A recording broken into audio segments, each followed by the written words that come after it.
Bismillahirrahmanirrahim. Assalamualaikum. Untuk tugasan video kali ini, kumpulan kami telah pun memilih tajuk pengangguran, yang mana tajuk yang kami buat adalah pengangguran di Malaysia. So, jadi untuk bahagian ini saya akan terangkan sikit sebanyak mengenai pengenalan pengangguran. Okey. Untuk itu kita mesti tahu pengangguran ni merupakan topik hangat yang mana bukan saja di Malaysia tetapi juga di seluruh dunia.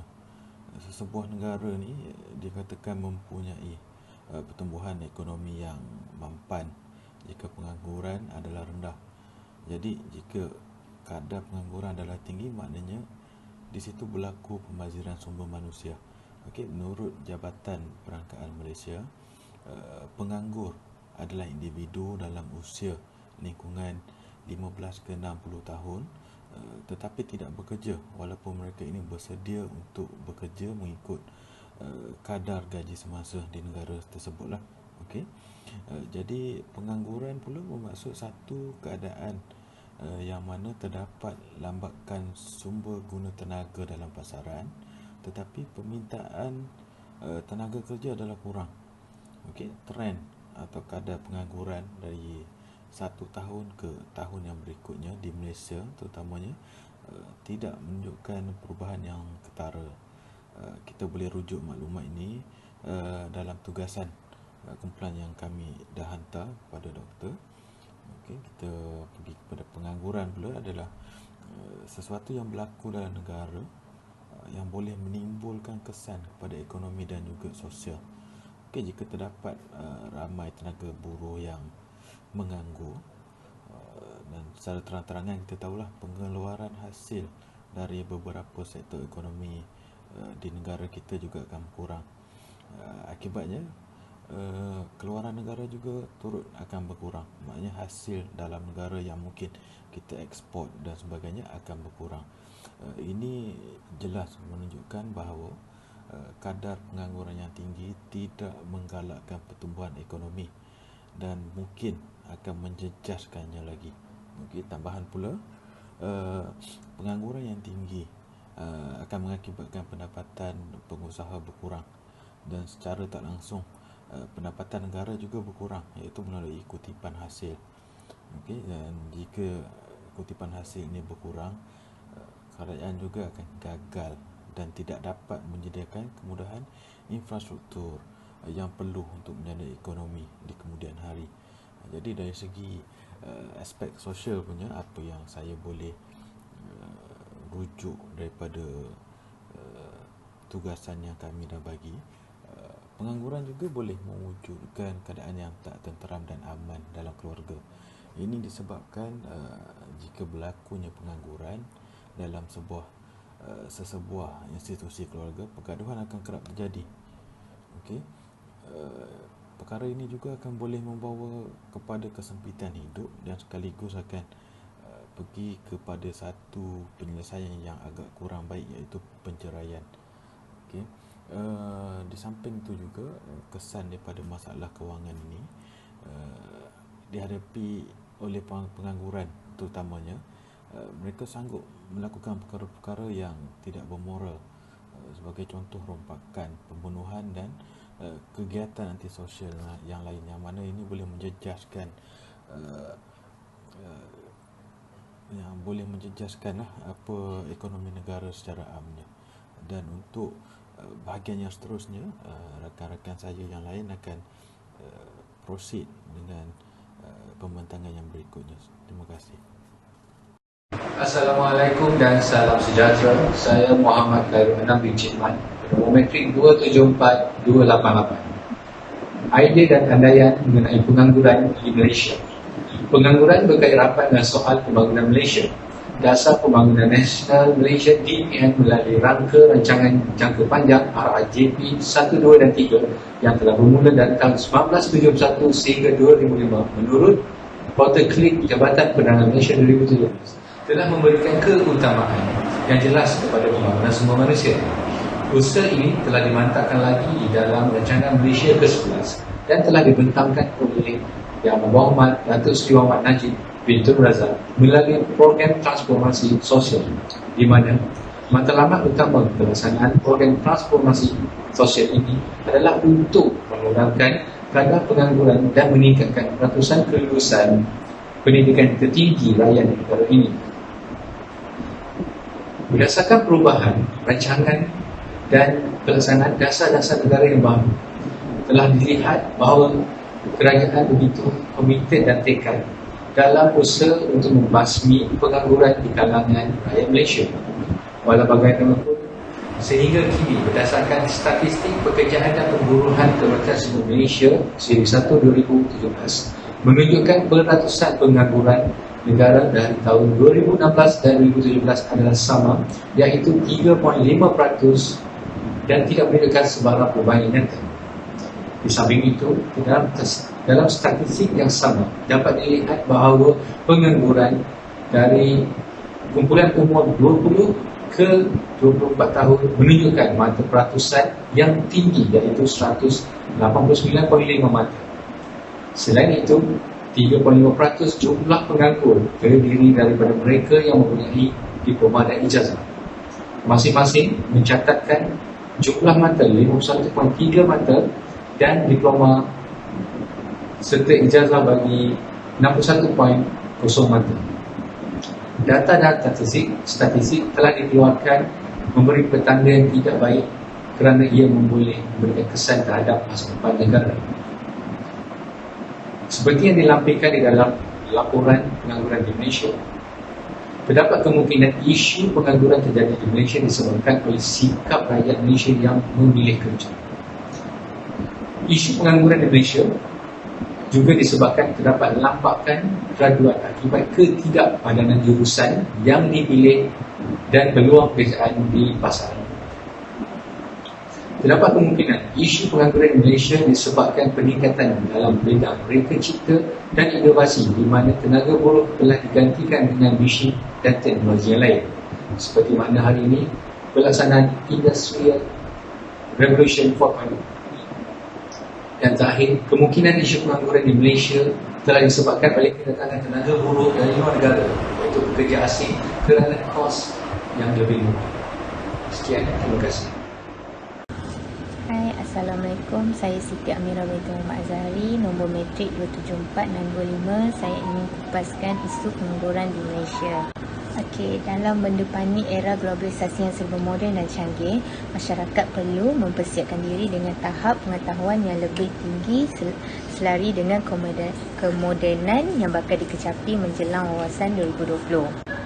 Maka kemunculan institusi pengajian tinggi awam dan swasta yang semakin pesat sekarang adalah tidak menghairankan, kerana dunia pekerjaan yang memerlukan kemahiran dengan tahap pendidikan tinggi selain pengalaman kerja. Dengan lahirnya institusi pengajian tinggi awam dan swasta, maka pelbagai kursus turut ditawarkan dari segi pendidikan tinggi dan kemahiran teknikal. Walau bagaimanapun, lambatkan siswa Zah yang tidak mendapat pekerjaan yang kini mencapai angka yang agak membimbangkan tetap berlaku. Persoalannya, apakah punca faktor yang menyumbang kepada permasalahan ini? Masyarakat Malaysia terlalu gemar memilih pekerjaan tanpa memandang ke arah dasar ekonomi negara. Kebanyakan mereka lebih gemar menilai diri sendiri melebihi realiti kehidupan sebenar.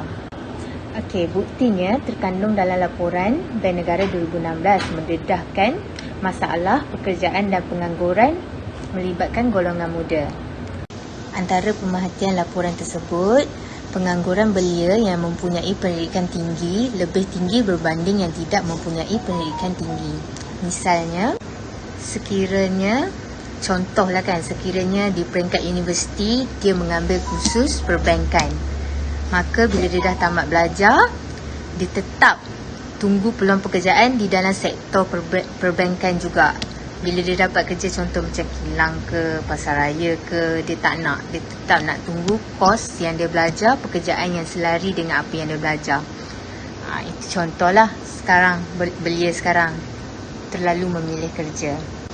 dan mereka akan terus menolak. Bagi mereka, gaji mesti lumayan setaraf dengan pendidikan yang mereka telah belajar. Ini secara langsung menyebabkan seseorang individu sukar memiliki pengalaman kerja. Sedangkan pengalaman kerja adalah satu kriteria yang sangat penting dalam pemilihan pekerja. Pemilihan pekerja dalam sektor swasta pula lebih mengutamakan calon yang mempunyai pengalaman kerja berbanding graduan yang berkelulusan tinggi. Sekian, terima kasih. Raja 4, kadar pengangguran mengikut tahap pendidikan. Sumber pertubuhan buruh antarabangsa, Jabatan Perangkaan Malaysia dan Anggaran Bank Negara Malaysia tahun 2015. Seterusnya, menurut Menteri Pengajian Tinggi Datuk Seri Idris Jusoh memaklumkan bahawa 54,103 daripada 238,187 siswazah universiti menganggur dalam tempoh 6 bulan selepas menamatkan pengajian masing-masing. Jumlah lambakan graduan yang tidak bekerja ini amat membimbangkan. Misalnya, siswazah dalam bidang-bidang lazim seperti siswazah sastra dan kemanusiaan dan sains sosial lazimnya dilengkapi dengan pengetahuan dan kemahiran umum berkaitan dengan pekerjaan sahaja. Manakala siswazah sains tulen pula dilengkapi dengan pengetahuan dan kemahiran umum dan khusus berkaitan dengan bidang pekerjaan mereka. Kedua-dua kelompok siswazah ini mendapati mereka amat sukar untuk memasuki pasaran buruh dan menggunakan kemahiran dan keupayaan mereka berbanding dengan kelompok siswazah yang lain. Ini kerana sesetengah institusi pendidikan menawarkan kursus-kursus yang tidak diiktiraf oleh kerajaan dan lambakan institusi pengajian, terutamanya institusi pengajian swasta, hanya bermain dengan katakan kesan pada warga tempatan kerana golongan tempatan tidak mendapat peluang pekerjaan dan seterusnya lebih memburukkan lagi masalah pengangguran dalam kalangan rakyat Malaysia. Jadual 2, statik pekerjaan buruh asing mengikut warga negara dan sektor pekerjaan di Malaysia pada tahun 2016.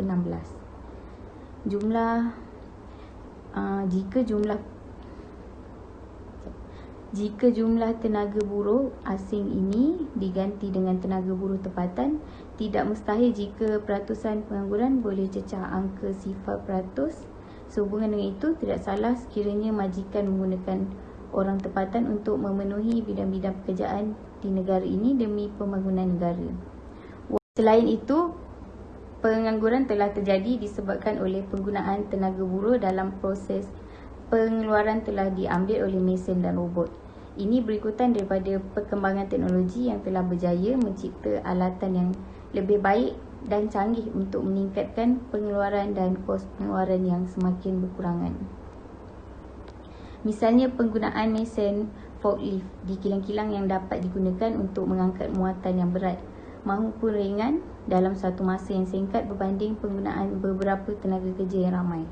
Kesannya berlaku pengurangan jumlah tenaga kerja berikutan penggantian oleh sebuah mesin yang lebih menjimatkan masa dan kos yang seterusnya membawa kepada kehilangan peluang pekerjaan. Pekerja sememangnya diperlukan dalam sesuatu proses pengeluaran kerana pekerja adalah input penting untuk menggerakkan proses pengeluaran. Namun, trend terkini majikan yang nyata dapat dilihat apabila mereka lebih gemar mengambil tenaga kerja asing, iaitu daripada Indonesia, Filipina, Nepal, Bangladesh dan sebagainya. Pekerja asing sanggup menerima upah lebih rendah dan bekerja lebih masa, di samping mampu memberi komitmen yang lebih tinggi berbanding pekerja tempatan. Namun begitu, fenomena ini mendatangkan kesan pada warga tempatan kerana golongan tempatan tidak mendapat peluang pekerjaan dan seterusnya lebih memburukkan lagi masalah pengangguran. Assalamualaikum, saya Jamila binti Abdul Jamil, nombor metrik 274199. Saya akan membentangkan tajuk teori informasi. Di Okey, maksud teori informasi ialah satu cabang dalam matematik gunaan dan kejuruteraan elektrik yang secara aksiomatik mentakdirkan konsep maklumat, sifat-sifatnya dan menetapkan had hubungan bagi operasi pemrosesan isyarat seperti pemampatan data dan pada operasi menyimpan dan menghubungkan data. Kebanyakan teori matematik, teori ini beroperasi dengan model matematik dan bukan dengan objek fizikal nyata, sumber dan saluran komunikasi. Ia memerlukan sebahagian besar radas matematik dari teori kebarangkalian dan statistik matematik. Okey, kepentingan teori informasi ini pertama untuk pengetahuan baru. Teori informasi dapat memberikan pengetahuan baru dalam ruang yang luas. Teori informasi juga dapat berupa isi dari kebajikan tertentu mengenai peraturan baru dan sebagainya. Teori informasi juga dapat menyiarkan berita dalam komunikasi massa. Teori informasi juga dapat menjadi alat untuk penjelasan seperti apabila terdapat kesalahan dalam menerima berita atau sesuatu situasi. Okey, bagaimana teori informasi digunakan dalam kehidupan seharian? Okey, terutamanya dalam konteks pendidikan. Ini kerana kita biasanya mendapatkan semasa kita bersekolah. Contoh, informasi dari buku teks dan sumber-sumber lain di sekolah. Okey, informasi juga sebagai jemputan. Okey, teori informasi juga dapat digunakan sebagai pengumuman. Informasi berfungsi untuk mengumumkan dalam komunikasi massa. Kita dapat menemuinya dalam kehidupan seharian. Contoh, pengumuman mengenai kecemasan, bencana dan lain-lain di media massa. Okey, rumusan untuk teori informasi ini secara keseluruhannya dapat kita simpulkan di sini bahawa teori informasi merupakan tunjang dan asas utama dalam kehidupan kerana ianya berkait rapat dengan tugas serta aktiviti harian kita, khususnya dan masyarakat amnya.